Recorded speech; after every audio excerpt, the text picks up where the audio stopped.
Hey Authority hackers, welcome to this week's episode. So we've noticed one thing with Mark. It seems like you guys really enjoy when we take real life websites and kind of analyze them and give our feedback on them or talk about whether we buy them or not, etc. And so this week we've done it again. We've picked a different concept this time. What we're gonna do is we are going to be picking several sites that we find by Googling popular affiliate keywords, and we are going to highlight some potential mistakes they've made and ways they could actually make a lot more money. And the idea is that, well, maybe you're making these mistakes and maybe you can apply the fixes that we would recommend to these websites and you can make more money. And if that's the case, don't hesitate to let us know in the comments below, but also don't hesitate to hit the like button below, subscribe and click on the notification bell, because we are really pushing YouTube right now. We'd like to make sure that you don't miss our next video. So now I'm not going to fluff you anymore. Let's get started with the episode. Hey everyone, welcome back to the Authority Hacker podcast. A lot of people in their careers, they tend to progress, they tend to charge more and more and make more and more money. Mark and I were kind of the opposite. So we used to actually charge to consult for people. And in this episode, we're actually going to do this for free. And that is essentially the concept of the episode. We are going to be taking a bunch of, affiliate sites / authority sites, and we're going to be finding quite big issues with them that are probably holding them back from making money. Obviously, this is all hypothetical, right? These things need to be tested in real life to be sure, but we're going to try to essentially do some consulting for them, which should give you some ideas on what to fix on your own websites, because we try to identify issues that a lot of people have on their sites so that you can both entertain yourself and learn something that might be useful for your site.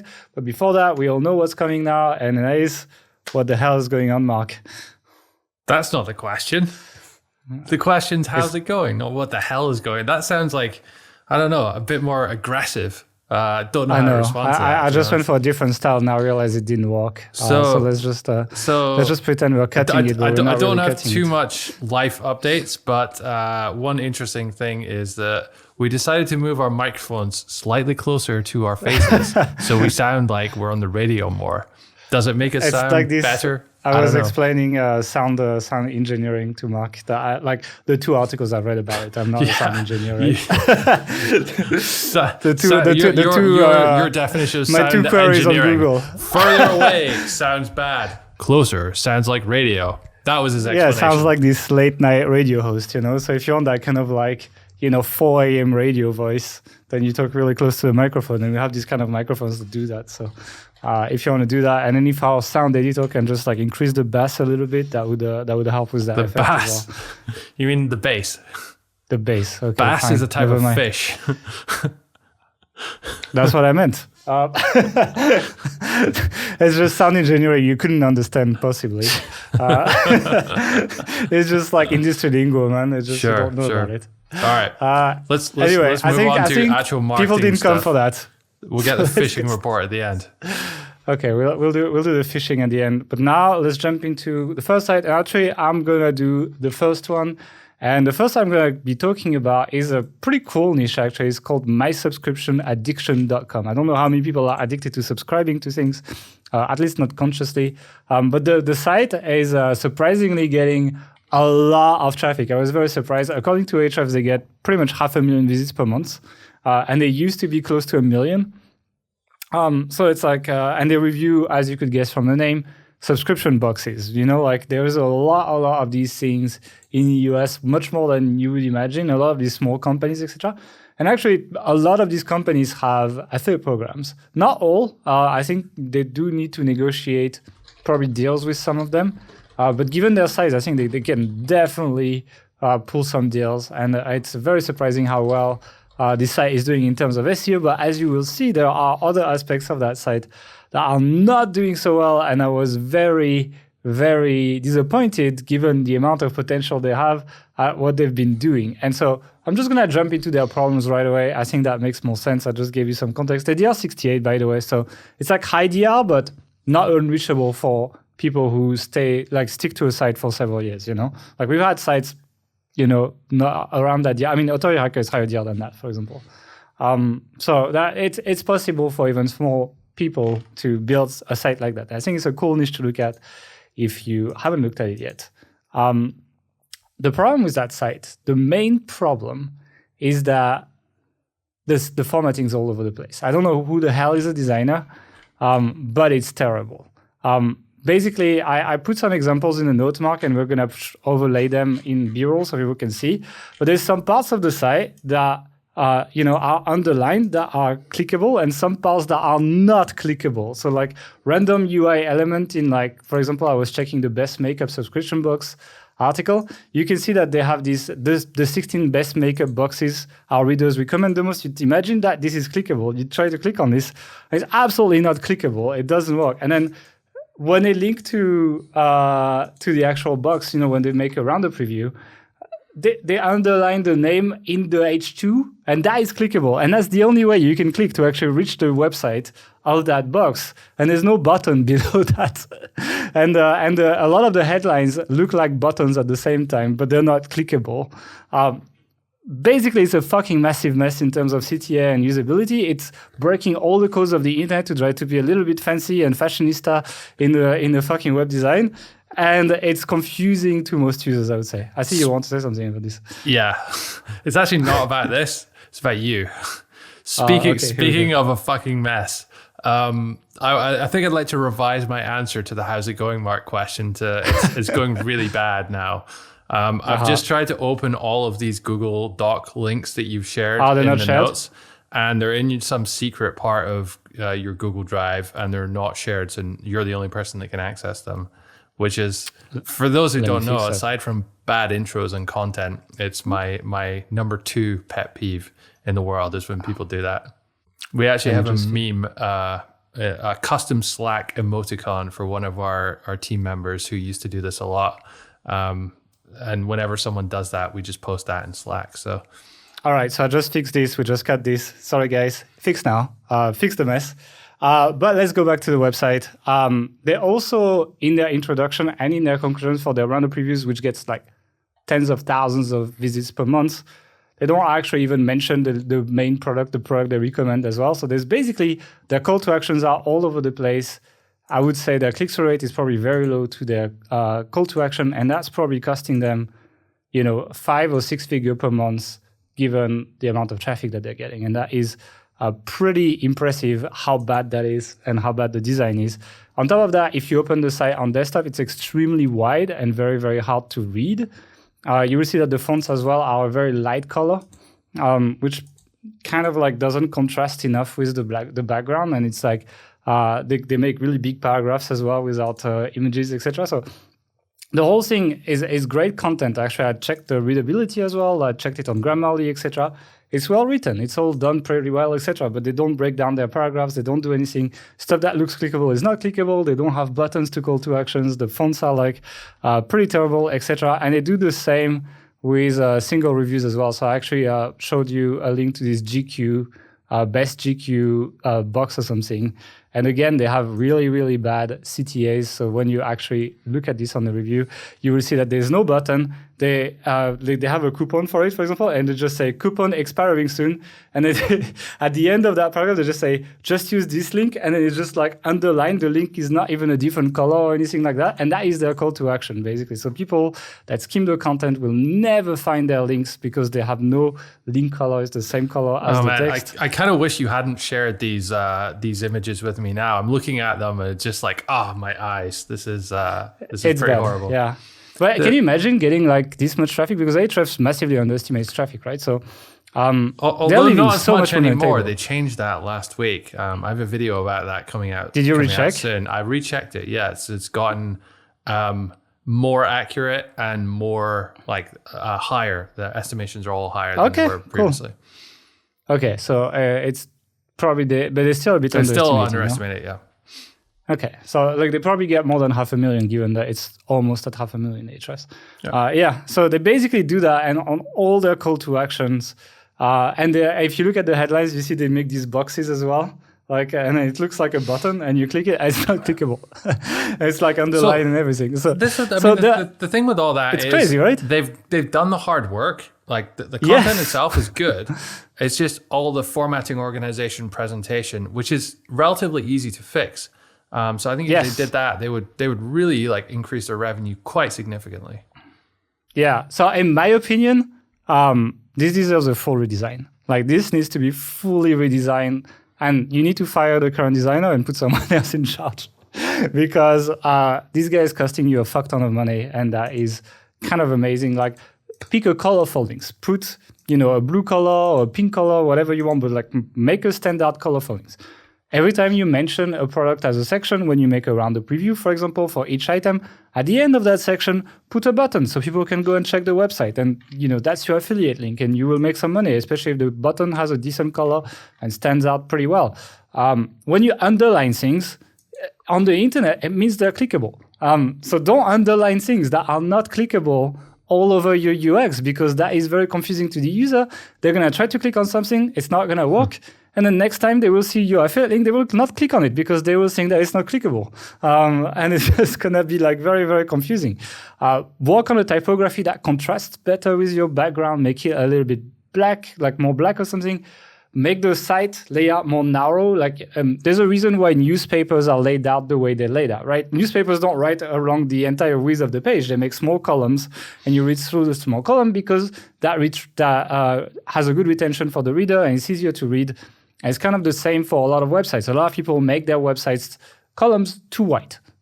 Usually, I can't remember. I was talking to Queen, I think, from what's her company again? Zeta Labs.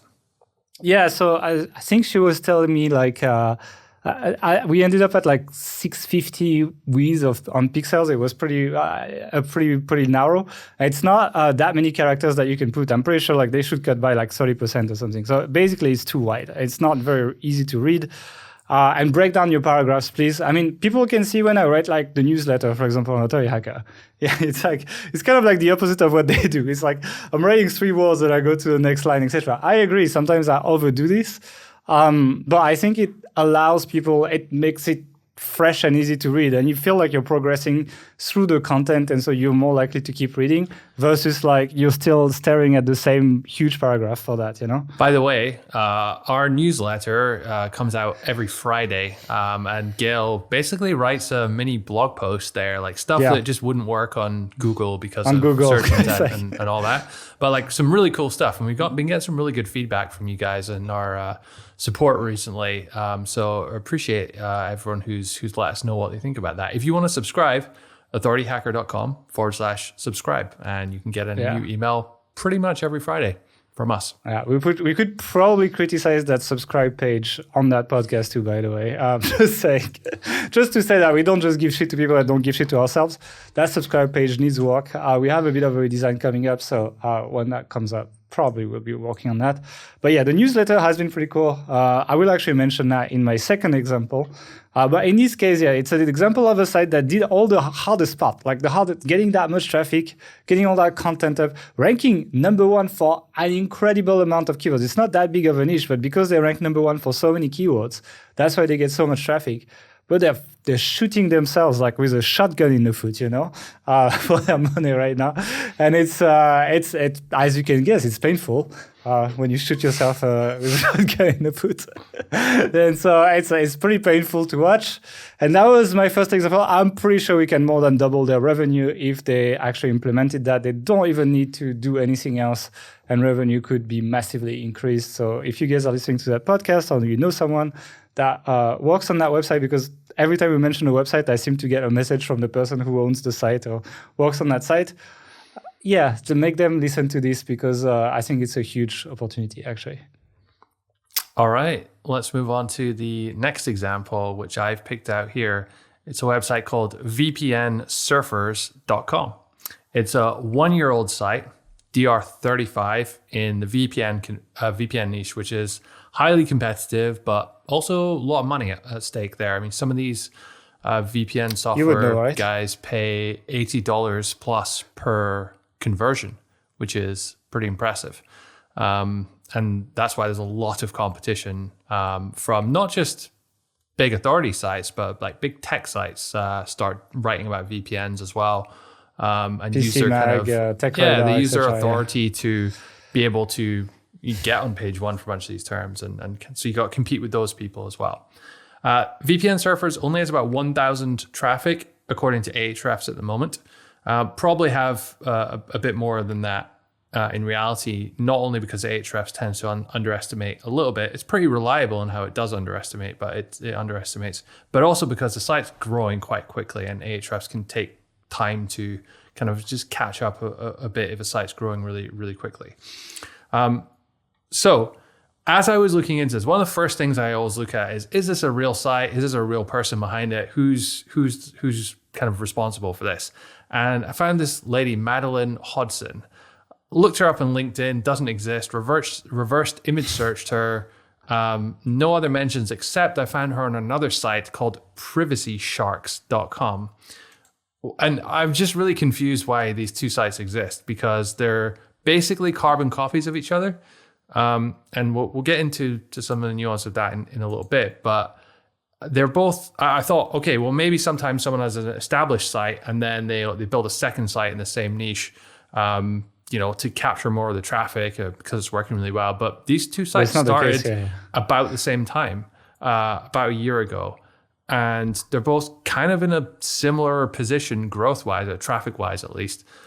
So I'm perplexed by why someone would do that. You're almost always better focusing on one project. The people at the top get an outsized return in terms of traffic and sales, obviously in this case as well. Also, Gail made a video a couple years ago on reverse searching using Ahrefs affiliate programs, like the patterns they use in the link. Yeah, you can find all their sites. So too, yeah. I triple checked just to make sure this wasn't a bigger site starting two newer sites by looking at one of the, I think it was NordVPN I put in, or CyberGhost, and they had their affiliate IDs in there. And it was only those two. So this is just specific to these two. So I'm really not quite sure what's happening here. But either way, I want to talk about this site because there's some interesting things we can learn from it. So the first thing which I think they need to work on is their content and their understanding of search intent. There's an article on their best lifetime VPN in 2021, and my understanding of looking at this is that the lifetime options for a VPN service, which bear in mind the service provider has to pay monthly costs and ongoing fees for hosting or whatever throughput, it's probably not a good business model to sell a lifetime on something like this.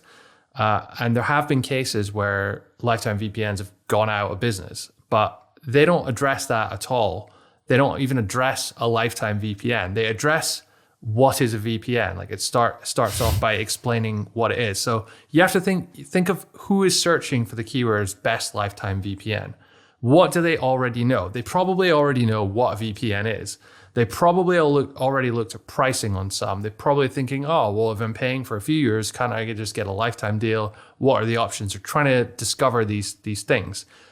They don't need to be told stuff they already know, which is what this affiliate article is doing. And I think that's a big mistake. So I'll put the article on the screen on our YouTube channel, but if you look at the first view someone gets when they look at this article, they have this little blurb of text at the top, and okay, that's irrelevant. So the next thing their eyes are drawn to is this pricing table, which has 6 VPN services. You know, it's your typical affiliate table that a lot of sites have at the top.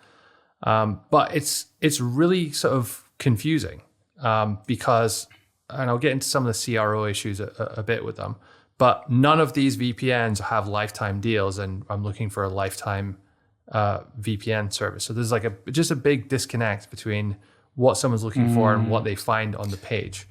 Yeah, but if you look at the number one, I check Comparitech right now, the number one, and they put the same ones actually. It's like, yeah, it's just a fucking giant scam on that keyword. It's an issue, but the sites which are ranking better for this, you'll find they do a better job of explaining quite early on why this is an issue. Whereas if you were this one, they actually explain it, but it's at the very end of the article. It's like the in the FAQ section right at the bottom. So it's a real problem there. I don't think they're thinking through what someone already knows and what value you can bring.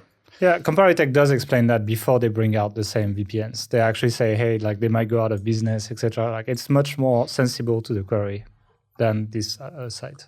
Yeah, this site goes on to say sort of it's not worth purchasing a lifetime VPN, and the reason for that they give is because popular companies don't offer it. That's not the reason. The reason is because the server costs are gonna be high over time, and they're likely to go out of business, so you won't get value from it. They even mention a specific example of Dissemble VPN, which shut down after some lifetime deal. But again, it's right at the end. So yeah, I don't like the way they're constructing their content from this perspective. The next issue I have with them is their CRO. And there's a big opportunity to do stuff here. First of all, like you mentioned fonts and design in your site. I'm going to say the same. It's very bad too. Yeah. I'm reading this word for word from my notes. Font also sucks balls. Like it's really bad. It's rare that I would see a website and say, oh, this has a bad font, because I'm not graphically inclined. It's too small. It's just bad.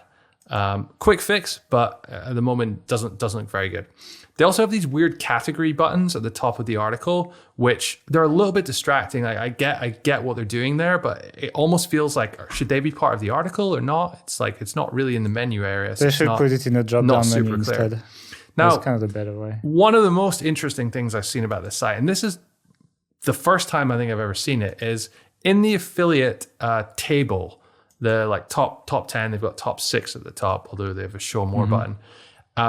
In each line, if you click on the show more button, it's like a text toggle for a massive expanded area. And they have this wall of text about, in this case, one of the VPN providers, NordVPN, I'm looking at. And it's like 20 lines of text or something like that. And it's all the same. I looked on their other articles. This is duplicate content on every article and every table they have. Can you select it? I can't select the text as well. No. It looks like an image to me. It's not an image. I'm right clicking on it. It's definitely not an image.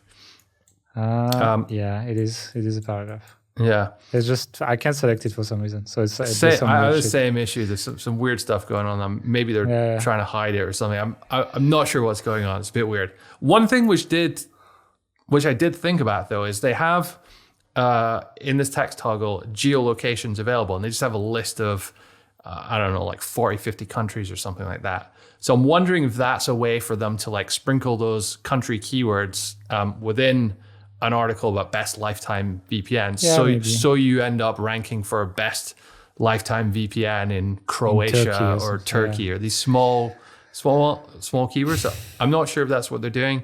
I'm not sure if this is a particularly viable strategy the way they've included it in there, but there you go. I could see it work though. It's like I know it's shit, but I could see it work. For that part at least.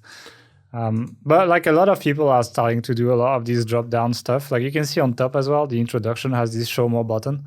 Yep. And you expand it, and it's not that big, but a lot of people will put a lot more content. But if you check big affiliate sites like NerdWallet, for example, they do that too. Oh, really? Yeah. It's like a lot of people are starting to hide more and more stuff behind toggles so that they can optimize the landing page layout above the fold while also making Google happy and throwing a bunch of content. It's kind of stupid we're getting at this point, and that Google is like that rewarding way, it, yeah. But that's the world we live in. And like if you look at like these really, really competitive queries, like I do that a lot for the newsletter. You will notice that like quite a few people do that, and I think that's where it comes from. I would say this is maybe taken a little bit far with the drop down on each item. I'd rather just tease people to. I mean, I see they're just getting for the word count. You know, they want more words on the page, and it looks like just a table and just a little bit of content below. But I'm wondering, like, you know, toggles have historically indexed worse than like text that is visible off the bat without a click, and if that gets bigger, I could see Google like pushing that even more, where like text behind toggles counts less or something. Yeah, because it's becoming ridiculous, basically. Also in the table, they have a bunch of their images missing, which is just looks sloppy, and I've just no idea why they've let that happen. It appears all over their site. This is like images of the VPN company's logos, not there, so easy enough to get. I see them. I don't know. Maybe you have a bug actually. Okay. Maybe I'll turn off my ad blocker and see if that. That's probably what's happening. They have some weird JavaScript going on. That was it. That works. So actually, that's a good lesson. Try your site with various ad blockers, because we've had this problem on Authority Hacker before. With sales pages. On our sales page, some of the buttons to go from the sales page to the cart were being blocked by some ad blockers because they were animated. So something to pay attention to on your affiliate sites too, if you don't have an ad blocker installed. Okay, so moving on, the individual review sections, they have a lot of problems here. They just have a lack of links. So they have a button, a pretty big button at the bottom, which is, okay. Yeah. And there's one in content text link, but there's no reason not to have the title of the review box a link, and maybe the image as well. That would have a button even like next to the logo or something, like try now or something. Yeah, if you look at VPN Mentor, which I think is the biggest VPN site, it's so clear and obvious when they do it. It's a logo, it's a big orange button that stands out massively, and you're just drawn to that. We've tested that as well. Like, I mean, I think the theory behind that is that the SEO person believes that, believes in that theory that, if there's too many affiliate links, then you're not going to rank as well. We have tested that on sites in industry very, very close to this one. And I can tell you for a fact that it didn't affect it. We had pages with hundreds of affiliate links, across like a really big page, right? But hundreds of links in total. It was no problem to rank. So yeah, don't buy into that. It's a mistake because they're losing on conversions and they already don't have that much traffic. So like they're at this point where like they could start paying their bills probably, but with the click-through they probably have from this page, they don't, I would believe. And my final point on all this stuff is at the very end of the article, there's no call to action, no link to the number one.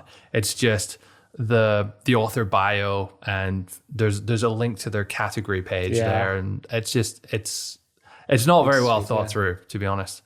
We're gonna talk more about conclusions in line, but I think people really, really don't do conclusions well, and it's a huge missed opportunity. Finally, the other issue with this is it's just low DR, and that's not really they're not doing anything wrong. I think they're doing quite well, given that it's only a year old to get where they've got to in a relatively competitive industry. You look at some of the competitors in for the competitive terms, everyone's DR 80 plus, which is like really tough to go against. That being said, this keyword, the best lifetime VPN, which probably not that competitive. Probably not that many people searching for it. Ahrefs says 30 a month. But you still have has a keyword difficulty of 44, which initially you think, that's pretty hard. Keyword difficulty, for those who don't know, is just it's the number of links pointing to the top 10 results in the SERP for that keyword. That's all it is. But what's interesting here about this keyword, and this can skew how KD is reported sometimes. If you actually look at it, there's two sites. So there's one site in particular, it's Android Central, and they have a page, androidcentral.com/best VPN deal. So that's like their general best VPN deal page. It's not targeted towards this keyword. They just probably mention lifetime deals somewhere in there, and they're DR83, so they're right, and that page has 220,000 backlinks. So that's why they're ranking. But those 220,000 backlinks are adding to the keyword difficulty of this term when they're not directly competing for it. So is it really that difficult a keyword, this one? Well, no, probably not, because you have a DR22 site with one backlink in third. So when you're looking at keyword difficulty, just pay attention to those kind of finer dynamics before you decide if it's worth competing with or not. Yeah, keyword difficulty is like you need to go quite large now in scope. Like I've found, I used to be quite intense onto it, but like the problem with Ahrefs is they don't really disqualify shit links, and keyword difficulty is 100% based on links to page. It's not even based on domain authority or domain rating or something. This is just like how many links to that page. And with all these shitty keyword tools like scraping and like linking to it, etc., it kind of like it spoils the metric quite a lot. And you will find that, especially in industries where there is high authority sites that do get scraped more, like you tend to get scraped more as you get bigger authority, then it will just inflate in general the KD of most keywords. But it doesn't mean you can't compete, because really these links don't count. They just don't from these scraper sites. And so I find myself less and less relying on KD, or at least putting a much bigger bracket of like I used to be like, okay, like don't go above 10, etc. But like, now I'm like pushing to like 20, 25, 30 sometimes, just because of these inflated metrics in some industry. After I get a feel for the industry, it kind of gives me a feel for like how much I can expand by. But I think if you rely too intensely on KD, you're going to be missing opportunities. And even for smaller sites, sometimes there's opportunities on higher KD sites, not because the keywords rather, not because the keyword is more difficult, but because these scraper sites mess up with the metric, I would say. It's a problem. So just to I wish Ahrefs would ignore them, actually. Just to wrap up on this, I think there's two things they could do to double their revenue very quickly. If they do nothing and they just increase their DR, they just work on link building, they will grow significantly. If they do no link building and just improve their content, and specifically their CRO, they'll probably double the amount of revenue they're making just by making the existing articles that are ranking get more click-throughs and eventually sales. Yeah, I think it's a good base for a site. It just needs tweaks. It's kind of like what I went for as well with my examples. I try to pick like sites that are like good bases and not just like pick a shit site and like say it's shit or something. Like I wanted to pick sites that like, they're challenging and they have big opportunities in front of them if they pick the right opportunity. And that's kind of like, I think it's important to be critical of a site, and that's kind of what we're doing a lot in this. But at the same time, I mean, they've built a crap ton of links in the first year, and to be competing with some of these bigger DR80 sites is really impressive. So all these sites are great. All the sites we're going through today, like I'd be very, very happy to like have one of these, to be honest. Like they're really well built. And actually, let's just take this as a transition to jump onto the next one. And I'm going to talk about something that I'm sure a lot of people care about. We don't talk a lot about on this podcast. We're going to talk about crypto because, So I'm not gonna tell you what to invest in. Sorry, I'm not very good at cryptos, to be honest. Sorry, but I'm going to talk about that site called Cryptovantage.com, which I think is a really, really good base, but is missing out on a few opportunities that could lead to first some more money now, but most importantly, a business model that could generate a crap ton of money if they did it properly. And we're going to talk a little bit about email here, etc. But let's just put some context around this. This site was started in March 2020. Ahrefs credits it for 20,000 organic traffic. So it's not that much traffic, but 20,000 organic traffic in the financial market, it's starting to count. And these visits are worth a lot of money. It's not like 20,000 visits in your gardening site, It's like they're going to make significantly more money with these visits than you will with like a more generic niche. So don't sleep on it. Some of these financial sites can make decent money with not that many visits. And I think this site is one of them if it fixes a few things, actually. I think the site, the branding, the feel of it is nice. I like it a lot. It's a great base. The RDR 52. So again, it's not a DR that's unreachable for most people listening to this podcast. It's doable to get to that DR. It's just, it would probably take like some time. But I know a lot of members who have DRs higher than that. And then they do the classic authority site. But I like that they don't just do affiliate keywords. They do, right? They have like this best of category, and you will see like best crypto trending, best crypto banking apps, best crypto tax software, best crypto portfolio trackers, credit card trading bots, tools, etc., etc. They have stuff on NFTs as well, with like best NFT marketplace, etc. So they do that affiliate stuff. But they also do kind of like news type stuff and like, when the market drops, which is about every like 12 hours, I would say, in that market. They have an article that comes out about it. They have some analysis, etc. So they try to be a bit of a news portal as well. And they need to refine a bit the news content so it's a bit more readable. But overall, it's pretty cool. I like it overall. I think it's a great site. And they do rank for some very interesting keywords. For example, I saw that they rank number 5 for Kraken versus Binance, for example. So that's like a really, really good affiliate keyword. They rank, I think, number 5 as well for best crypto trading bot. They rank for Bittrex versus Binance. So these are like extremely monetizable keywords that could be making significant amounts of money for that site. But then I went through the top pages in Ahrefs and I started clicking around. And one of the top pages was actually this Bittrex versus Binance page, right? And then my surprise when I got on that page is there was not a single call to action to any of the exchanges. Literally, none of those mentioned are no competitor. I understand that maybe none of those has an affiliate program. I didn't look, to be frank. But from what I know, most of them do have one and they pay really quite well. But even if they didn't, it's like, just make a section of like alternatives and make a list of like all the other exchanges people can sign up for. I know Coinbase pays and I know a few others do pay. And especially when they have the Coinbase call to action on their homepage, it feels like a massive waste. Especially when it's one of your...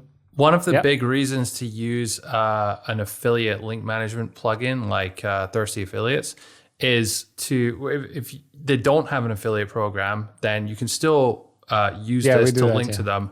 And then say they come out with an affiliate program next year, you can then go back and just update one link in Thirsty and it's going to update all the links across your site to be affiliate sites. So it's very easy to add stuff in future.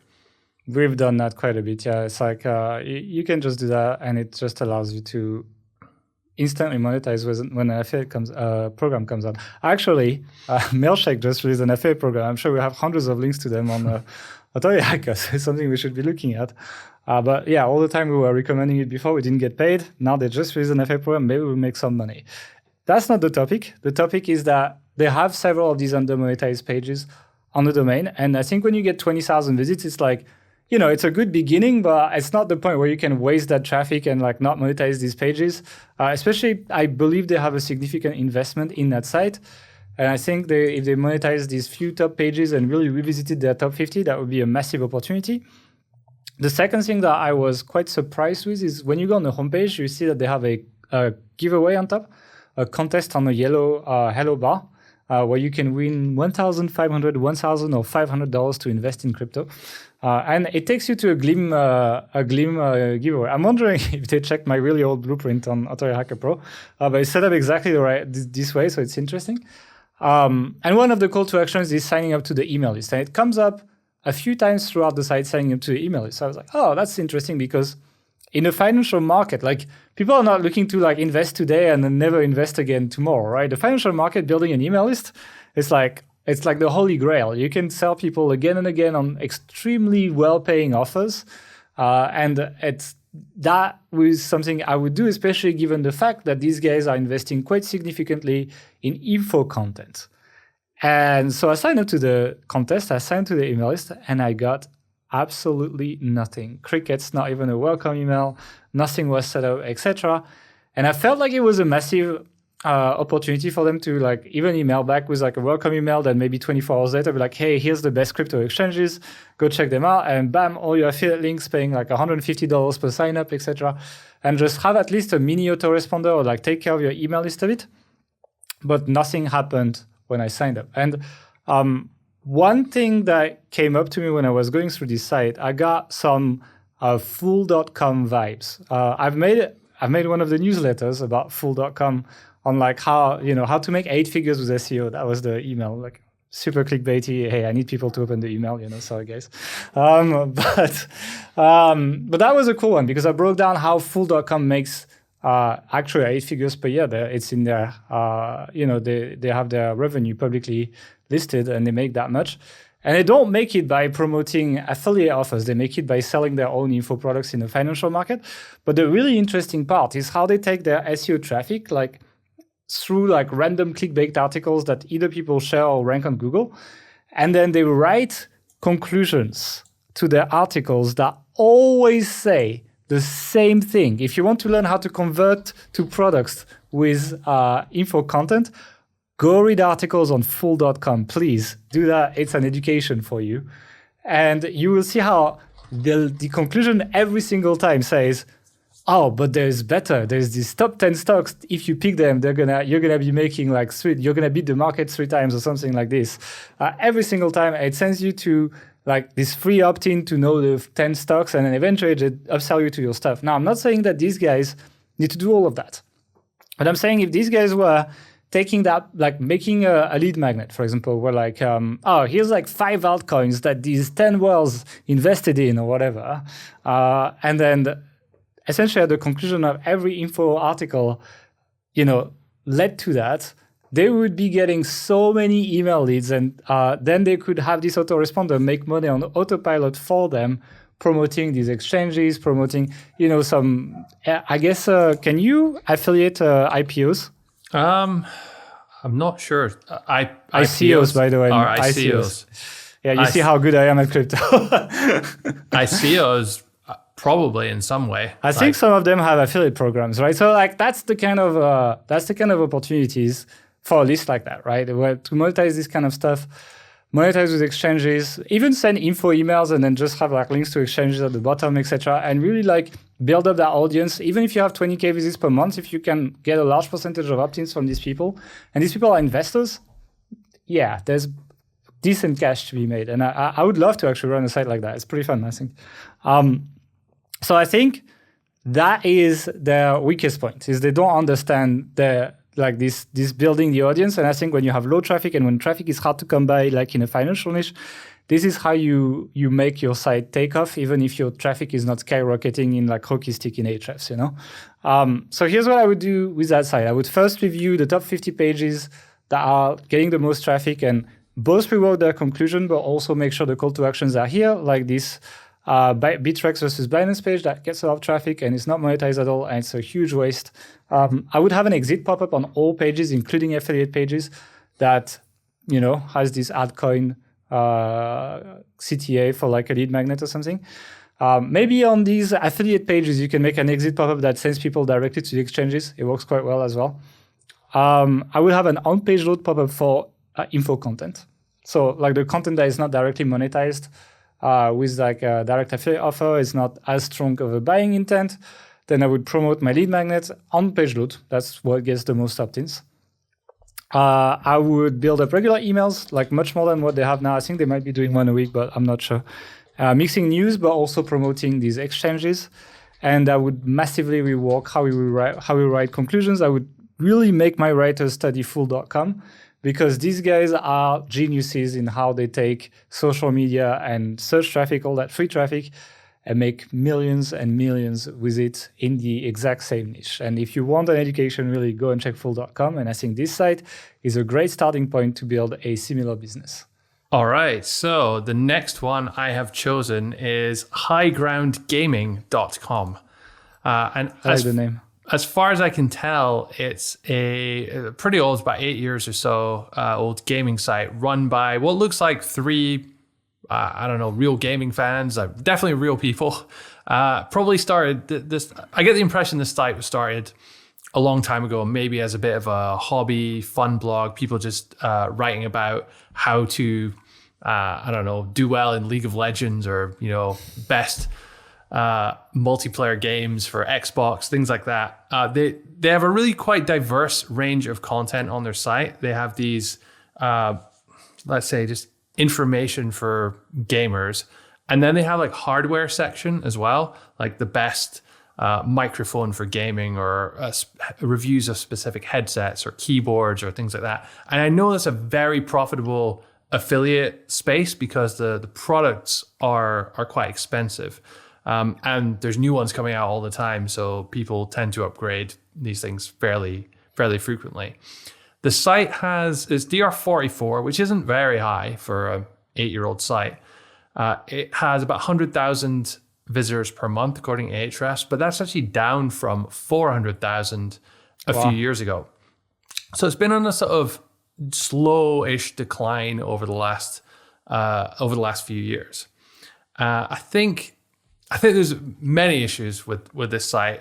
You know why it's going down? Because they have some sections about games that are a lot less popular now than they used to be as well, Yeah, that's certainly a possibility. I would say that there are definitely some on-page issues they have going here. For example, the navigation. And this isn't unusual for sites which are 8 years old and that you haven't really like structured them particularly well or thought through categories and organization, which I think is what's happened here. If you want to navigate around the site, you have a menu at the top. There's some guides for specific games. There's a hardware button that goes to a page, which I don't know what I'm doing, but I can't click on any of these, like the chairs, laptops, streaming. Looks like category buttons. It just doesn't work. I tried in a different browser as well without an ad block. There's nothing like that. I think they worked with the subscription box website. Like it's the same designer. So they've essentially got a pointless page here that's it doesn't link anywhere. So there's no link juice flowing around there. They have this interesting section with how pros set up their games in Fortnite, like all the settings they use and stuff. They have a section which is on games, which is just a blog roll in chronological order of all of their game reviews and guides and things like that. So if you want to find something, you have to basically scroll down, click on older entries, have a look through, or probably go to search because nothing's categorized. And the same is true in the review section. It's just a feed of reviews and roundup reviews. If you want to look for mouse or keyboard or microphone, you can't because the hardware page doesn't work. Default category pages, Exactly. On WordPress. And nobody uses search on someone's site. You just go to Google and search somewhere else. It doesn't perform very well. The problem with all this isn't just, Mark can't find his way around the site. It's that the link juice, which their homepage has a lot of, they have some links from pretty big sites. It's not flowing anywhere particularly well. So the sub pages, and especially the older stuff, it's just not receiving any of that like popular link juice from the homepage, which is coming from external sites. And that's a real missed opportunity there, given that they have so much content and decent sort of backlink profile as well. Not to mention, it's incredibly hard to find your way around the site. There's no silos set up, and I know they probably set up just without the kind of category structure in the URL. That's fine. What they did, yeah. You don't need to do that. But they haven't even tried to kind of make what do you call it, like virtual silos or anything like that. They have a best microphones for gaming page. There's a bunch of microphones on there. They have individual reviews of most of those microphones, many of which they have the actual product in the hand. They're taking photos of it. They're really doing all of these things really, really well.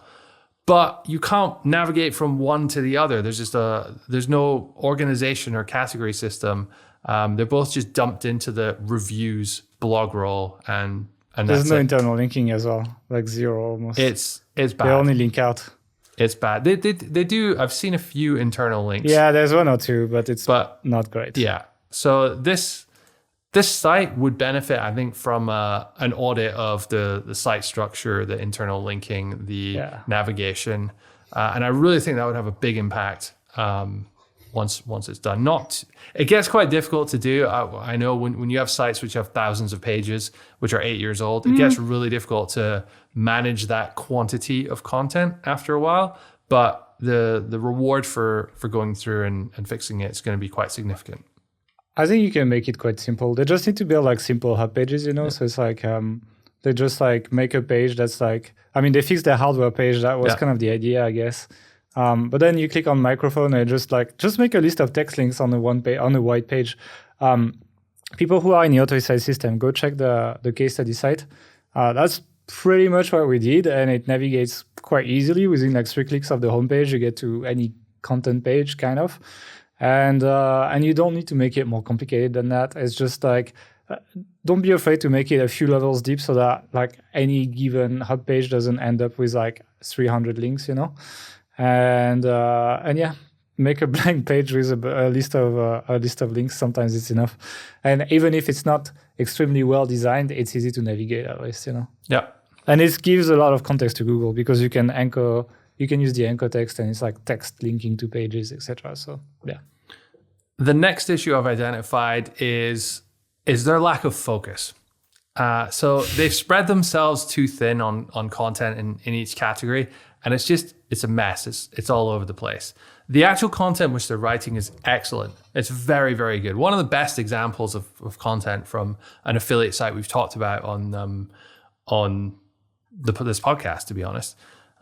It's just they do like 2 reviews last month and then none the previous month, but they did like 4 PC game guides at the same time, and it's kind of like they're spreading themselves quite thin. It's a bit all over the place.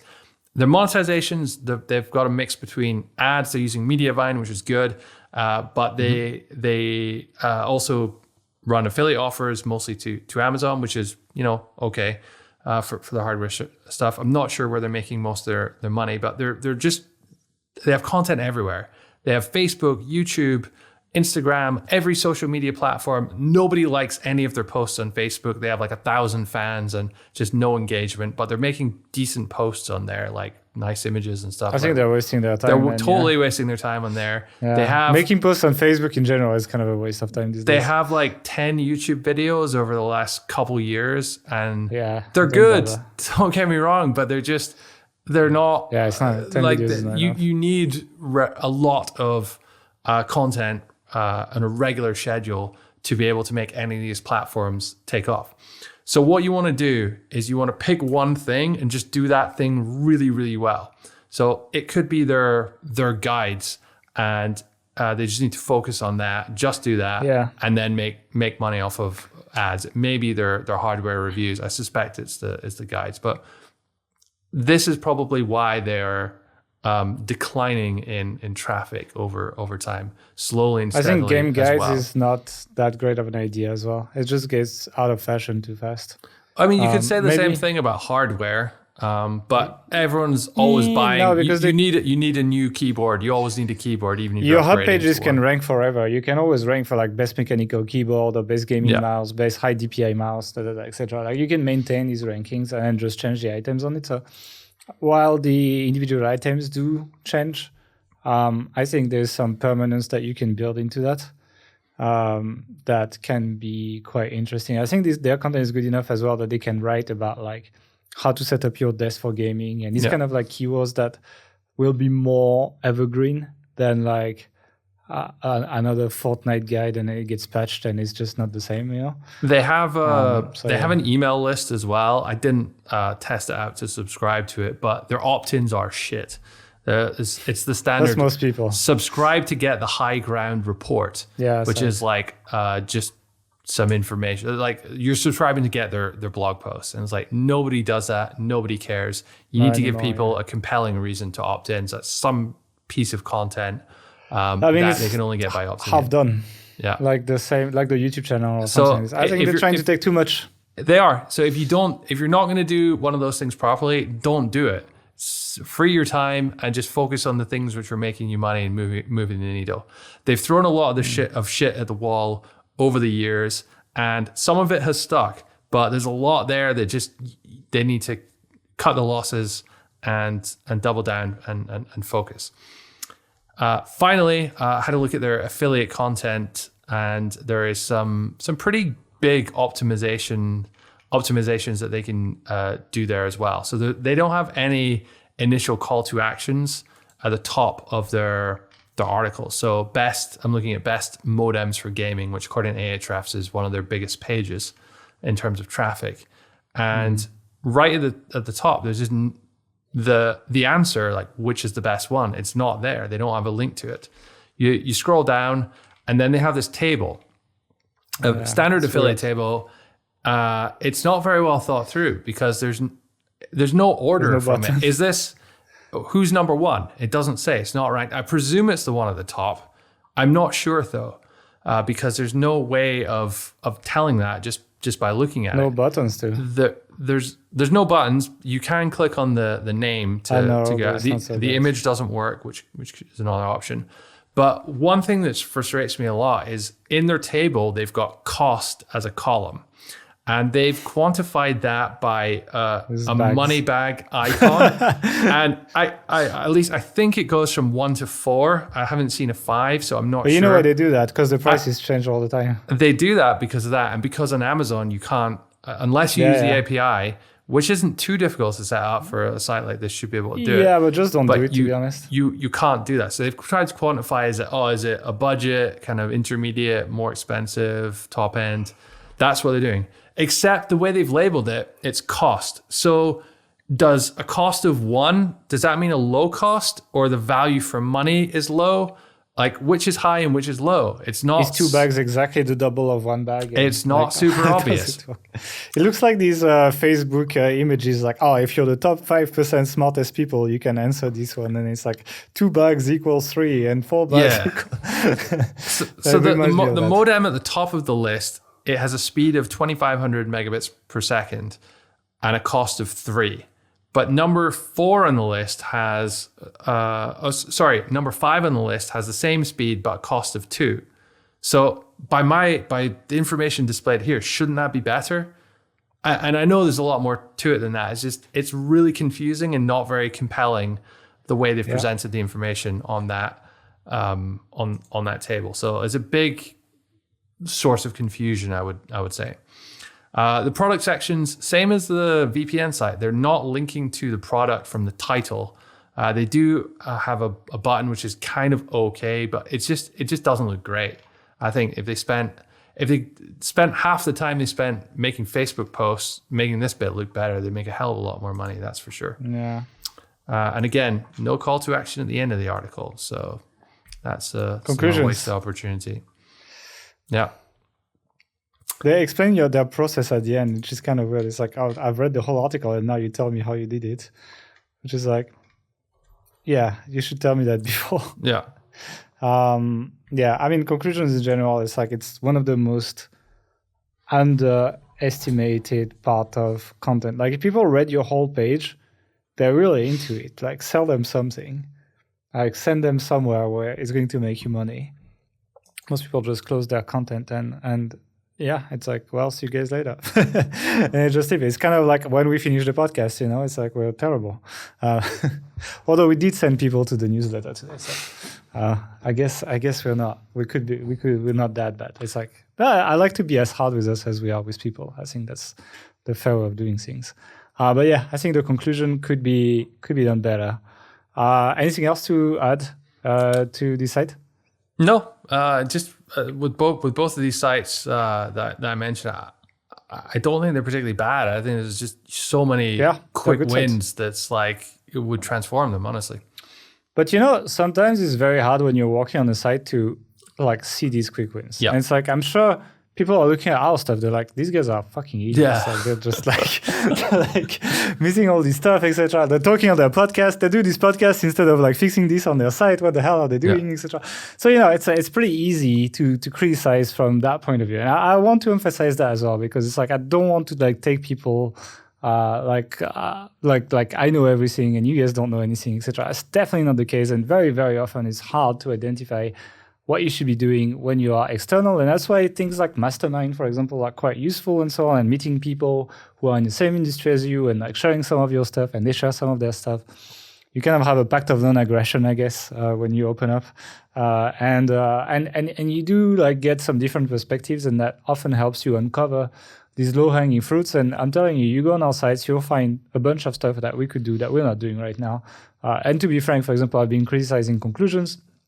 Some of our sites, I do wish our writers did better at conclusions as well, etc. So there is all these things, but I still think that kind of brainstorming and looking at these sites is a cool way to learn how to improve websites. And I hope that was useful and interesting to you guys. If you want even more interesting stuff, go and sign up to our newsletter. Here's my CTA at the end, in my conclusion. And other than that, subscribe on YouTube, tell us what you think, and tell us which of the case studies was your favorite in the comments. By the way, last week we did this, 2 weeks ago we did this podcast on, trying to sell a site to each other. It does look like you won and people liked your winch site better. And someone commented that they're Canadian and they use the winch. So your case closed. Exactly, your stereotypes are correct. So if you are Canadian, you most likely have used the winch, then you would just go for that site.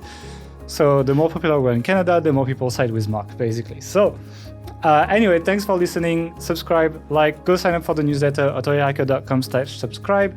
And we'll see you in 2 weeks with another episode, and let us know which one was your favorite site. See you later. Bye.